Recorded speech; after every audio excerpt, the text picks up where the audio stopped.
میں نظر لینے سے کسی گھمنڈ کی وجہ سے انکار نہیں کر رہا ہوں۔ ہمارے آقا کا فرمان ہے، کوئی ہدیہ دے تو لو، جو انکار کرے گا ایک دن اس پر ایسا آئے گا کہ مانگے گا بھی تو لوگ نہیں دیں گے۔ میں انکار نہیں کر رہا ہوں، لیکن اتنا ضرور کہہ رہا ہوں، آپ کا سب سے بڑا نذرانہ میرے لیے یہ ہے کہ جو بات میں کر رہا ہوں آپ اس کو غور سے سن لو، اس نیت کے ساتھ کہ عمل کرو گے۔ اس سے بڑا کوئی نذرانہ میرے لیے آپ کی طرف سے نہیں ہے۔ یہ جو ہے وہ یہ بھی ختم ہونے والا، یہ بھی دوسروں کے لیے ہے۔ یہ جو تم سن کے عمل کرو گے، اور میں کہہ رہا ہوں اگر یہ اللہ کو پسند آ گیا تو یہی آخرت میں نجات کا سبب ہے۔ توجہ کرو، دھیان دو، دھیان دو۔ اور آپ سے کہتا ہوں جس کے دل میں اس وقت میرے لیے نیت ہے کہ وہ مجھے نذرانہ پیش کرنا چاہتا ہے، اگر چاہتا ہے نذرانہ پیش کرنا، تو جتنی رقم آپ مجھے دینا چاہتے ہیں اس مجمع میں، اتنی رقم کو آپ سنبھال کے لے جائیں، اور کل صبح اپنی مسجد کے امام کو وہ میری طرف سے نظر پیش کر دیں۔ ٹھیک ہے؟ اب کوئی ادھر نہیں آئے گا، صرف لوگ غور سے سنیں گے۔ بولو کرو گے کہ نہیں کرو گے؟ ہاں، لیکن یہاں اس لیے کرو گے کہ یہاں سب مجمع دیکھ رہا ہے، وہاں اس لیے نہیں کرو گے کہ کوئی دیکھ ہی نہیں رہا ہے۔ درود شریف ایک بار بلند آواز سے پڑھیں، سب اپنی جگہ بیٹھ کر کے گفتگو سنیں۔ ایک بار درود شریف پڑھیں، رب صلی وسلم دائماً ابدا علی حبیبک خیر الخلق کلہم۔ عرض کر رہا تھا صدیق اکبر رضی اللہ تبارک و تعالی صبح کے وقت ایک راستے سے تشریف لے جا رہے، دیکھا کچھ چڑیا ہے، چڑیا، وہ چڑیا چہچہا رہی ہے۔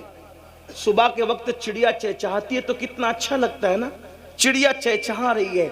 تو صدیق اکبر ان چڑیوں کو چہچہاتا دیکھ کر رونے لگے، آپ کی آنکھوں میں آنسو آ گئے، چڑیوں کی چہک کو دیکھ کر رونے لگے۔ کسی نے کہا امیر المومنین کیوں رو رہے ہیں؟ تو فرماتے ہیں چڑیا کتنی خوش نصیب ہے، یہ چڑیا کتنی خوش نصیب ہے۔ ابو بکر اس لیے رو رہا ہوں، کہا حضور آپ سے بڑھ کر کون خوش نصیب ہو سکتا ہے، آپ چڑیا کو خوش نصیب کہہ رہے ہیں؟ تو اب فکر سنو، صدیق اکبر کہتے ہیں قیامت کے دن یہ چڑیا مٹی ہو جائے گی، اللہ اس سے حساب نہیں لے گا، لیکن اللہ ابو بکر سے حساب لے گا۔ تو اللہ ابو بکر کو کیا جواب، اللہ پاک کی بارگاہ میں ابو بکر کیا جواب دے گا؟ اللہ جب ابو بکر سے حساب لے گا تو ابو بکر کیا جواب دے گا اپنے اللہ کو؟ یہ سوچ کر کے رو رہا ہوں۔ مجھے بتاؤ جس کی تقدیر میں رسول اللہ کی زیارت لکھی ہوئی ہو، وہ صدیق اکبر قیامت کے دن کیا جواب دیں گے اللہ کو؟ اس تصور سے رو رہے ہیں۔ آپ مجھے بتائیں رسول اللہ کو دیکھنے والا رو رہا ہے، اور یہاں ہیرو کو ننگا دیکھنے والا کہاں لگا رہا ہے کہ میں جنت میں نہ جاؤں گا تو کون جنت میں جائے گا، جنت تو میرے باپ کی ہے۔ سوچو اس کا مطلب اللہ کے دین سے دور ہوئے کہ نہیں ہوئے، اور کس قدر اپنا نقصان کر رہے ہو۔ یہ صدیق اکبر کی فکر آخرت ہے۔ اور فاروق اعظم کی بات، اللہ اکبر، سیدنا عمر ابن خطاب کا حال تو یہ تھا کہ اتنا روتے تھے اللہ کے خوف سے کہ رونے کی وجہ سے چہرے پر آنسوؤں کا نشان پڑ گیا تھا۔ اور سیدنا فاروق اعظم اپنے بستر کے نیچے ایک چابک رکھا کرتے تھے، جب شام کو گھر آتے تھے تو اپنے پیر پر خود ہی چابک مار کے کہتے تھے، چابک مار کر کہتے تھے کہ آج تو نے کیا نیکی کی وہ بتا، اور اللہ کو ناراض کرنے والا کون سا کام کیا وہ بتا۔ جب سیدنا فاروق اعظم کو غسل دیا جانے لگا تو فاروق اعظم کے پیروں پر چابک کے نشان تھے۔ لوگوں نے کہا امیر المومنین کے پیروں پر یہ چابک کے نشان کیسے ہیں؟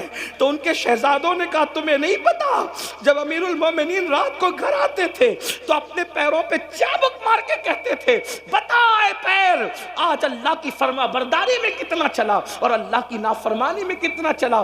آؤ بڑے بڑی باتیں کر رہے ہو، جمعہ کی 2 رکعت کے سوا اور کیا ہے، اور بڑی بڑی باتیں اتنی، کلمے کا ترجمہ تک ہمیں یاد نہیں, کلمہ صحیح طور پہ پڑھ نہیں پاتے, درود ابراہیم تک آج تک یاد نہیں کیا میرے بھائیوں. اور گھمنڈ کتنا ہے, ہم جنت میں جائیں گے, انا للہ و انا الیہ راجعون, یقیناً اللہ جسے چاہے ڈال دے جنت میں, لیکن میرے بھائیوں ہم تو جہنم کی راہ پر ہی چل رہے ہیں. اللہ اللہ, میرے آقا علیہ السلام کے دیوانوں, فاروق اعظم کی زندگی کا اینڈ بتاؤں, آپ کیا ہم کیا, ہم نے آج دین کو کھیل بنا لیا, دین کو تماشا بنا لیا, دین کو اللہ اکبر اور دین کی باتوں کو کھانے کمانے کا ذریعہ بنا لیا.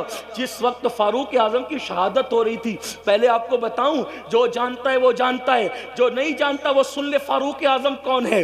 وہ فاروق اعظم جس کا ذکر توریت میں ہے, جس کا ذکر انجیل میں ہے, جس کا ذکر زبور میں ہے, جس کا ذکر قرآن مقدس میں ہے, وہ فاروق اعظم جس کے لیے رسول اللہ فرماتے ہیں میرے بعد کوئی نبی ہوتا تو عمر ابن خطاب ہوتے, لا نبی آبادی مگر میرے بعد کوئی نبی نہیں ہے. وہ عمر ابن خطاب جس کو دیکھ کے شیطان اپنا رستہ بدل دے, وہ عمر ابن خطاب فرمایا جب تک فاروق اعظم امت میں موجود رہیں گے یہ امت فرقوں میں نہیں بٹے گی. اسی لیے فاروق اعظم جب تک اس امت میں رہے امت میں فرقے نہیں ہوئے, فاروق اعظم کے بعد امت فرقوں میں بٹی ہے. یہ عمر ابن خطاب کی شان ہے. اللہ اکبر, یہ شان ہے فاروق اعظم رضی اللہ تبارک و تعالیٰ عنہ کی. لیکن اللہ اللہ, جب شہید ہو رہے ہیں, شہادت کا وقت ہے, شہادت کے وقت میں فاروق اعظم کے پاس لوگ کھڑے ہیں اور کہتے ہیں امیر المومنین اللہ آپ کو لمبی عمر دے. فرمایا چپ رہو, اب لمبی عمر کی دعا نہ کرو, اس لیے کہ عمر کو اتنا ستایا گیا ہے.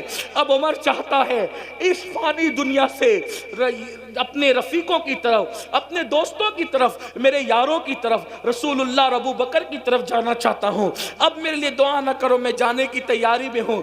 پھر آپ نے اپنے بیٹوں سے کہا آخرت کی فکر دیکھو میرے بھائیوں, آخرت کیا ہے انہوں نے سمجھا, ہم نہیں سمجھ پا رہے ہیں. ہم دنیا میں ڈوب چکے ہیں, دنیا دار ہو چکے ہیں. دنیا دنیا دنیا, میرا مال, میری دکان, میرا مکان, میری بیوی, میرے بچے, اسی سب میرے میں, اور یہ کچھ بھی اپنا نہیں ہے. جو تو نے کھا کے ہضم کیا وہ تیرا, جو پہن کے پھاڑ دیا وہ تیرا, اور جو آخرت کے لیے بھیج دیا وہ تیرا, چوتھا کچھ تیرا نہیں ہے. یہ غوث پاک کا فرمان ہے. غوث پاک فرماتے تین چیزیں انسان کی ہے, کھا کے ہضم کیا وہ, پہن کے پھاڑ دیا وہ, اور اس کے بعد آخرت کے لیے جو بھیج دیا وہ. بس یہی تین چیزیں اپنی, باقی کچھ اپنا نہیں ہے. اللہ اکبر. سیدنا فاروق اعظم کی شہادت کا وقت ہے, آپ کے پاس بہت سے لوگ کھڑے ہیں. فاروق اعظم اپنے بیٹوں سے کہتے ہیں میرے بیٹو, میں نے جب بھی تمہیں کوئی حکم دیا تم نے میرے ہر حکم پہ عمل کیا. آج عمر کی ایک بات پوری کرو گے, سنو گے میری بات؟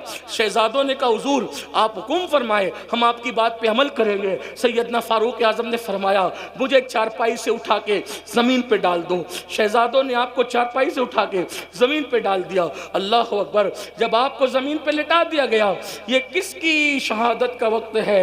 یہ کون دنیا سے جا رہا ہے جس کے بارے میں جبریل امین کہتے ہیں یا رسول اللہ اگر میں 1000 سال کی عمر نوح کی عمر کے برابر عمر لے کر آؤں اور عمر کی فضیلت بیان کروں تو 1000 سال ختم ہو جائیں گے, عمر کی فضیلت ختم نہیں ہو سکتی. وہ عمر ابن خطاب کی زندگی کے آخری لمحات ہیں. اللہ اکبر. کہاں چلی گئی میری قوم, جو قوم نیکی کر کر کے روتی تھی, آج کل وہ قوم گناہ کر کر کے کہہ لگا رہی ہے.